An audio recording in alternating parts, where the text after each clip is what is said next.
वो हमारे साथ जुड़ गए हैं। आप सभी का जेएमडी न्यूज़ पर बहुत बहुत स्वागत है। नीरज महरे जी, शुरुआत आपसे करना चाहूँगा। 7वें चरण की 13 लोकसभा सीटों पर मतदान जो है वो चल रहा है। अंतिम चरण का मतदान, अब नतीजे जो है 4 जून को आएंगे। सभी दल अपनी जीत का दावा करते हुए नजर आ रहे हैं। आपके लिहाज से क्या कुछ माहौल समझ में आ रहा है? नीरज महरे जी। देखिए शोभित जी, जिन 13 सीटों पर चुनाव हो रहा है पूर्वांचल में, निश्चित रूप से पिछली बार जो बसपा को सीटें मिली थी वो इस बार उनके हाथ से खिसकती नजर आ रही हैं। निश्चित रूप से वहां पे आरक्षण और संविधान बचाओ वाली बात का बहुत असर पड़ा है, जिसका बसपा का मूल वोट जो था वो इंडिया गठबंधन की ओर जाता हुआ दिख रहा है। और इस चरण में सबसे बड़ी बात यह है कि हमारे देश के प्रधानमंत्री नरेंद्र मोदी जी और उत्तर प्रदेश के मुख्यमंत्री योगी आदित्यनाथ जी, दोनों लोगों की प्रतिष्ठा निश्चित रूप से दांव पे लगी है।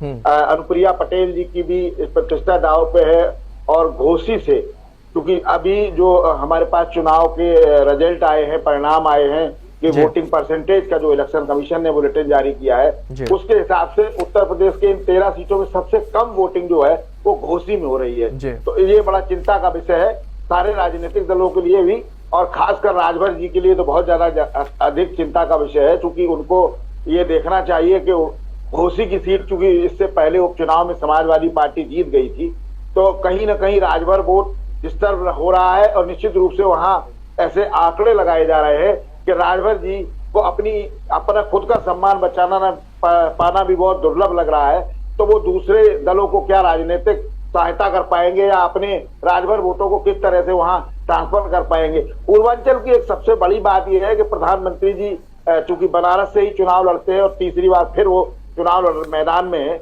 जीत हार का फैसला तो जनता करेगी, लेकिन निश्चित रूप से वहां विकास की अगर हम बात करते हैं तो विकास के नाम पे पूर्वांचल का पलायन नहीं रोक पाई भारतीय जनता पार्टी 10 सालों में, क्योंकि वहां ना तो कोई इंडस्ट्री लगी, चाहे वो उत्तर प्रदेश सरकार हो या भारत सरकार हो, किसी भी व्यक्ति ने वहां पे इस तरह का कोई डेवलपमेंट नहीं किया जिससे वहां की जनता का पलायन रुके। वहां से लोग रोजगार के लालच में और रोजगार के चक्कर में 4 रोटी कमाने के लिए निश्चित रूप से वहां से पलायन जिस हिसाब से होता है, उसका भी इस चुनाव में बहुत सारा असर पड़ रहा है। और भीषण गर्मी होने के कारण वो पलायन के लोग किए गए लोग क्या वोट डालने यहाँ आ पाए हैं कि नहीं आ पाए हैं, वो बहुत चिंता का विषय है शोभित जी। और तीसरी बड़ी बात यह है कि चूंकि योगी आदित्यनाथ जी गोरखपुर से आते हैं और रवि किशन जी वहां चुनाव लड़ रहे हैं, तो वहां थोड़ी सी नाराजगी जनता में निश्चित रूप से इस बात की है कि वो चूंकि कलाकार हैं और कलाकार होने के नाते उन्होंने इतना ज्यादा समय जो जनता के बीच होना चाहिए था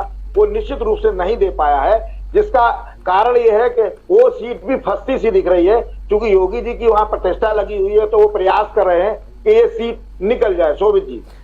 बिल्कुल।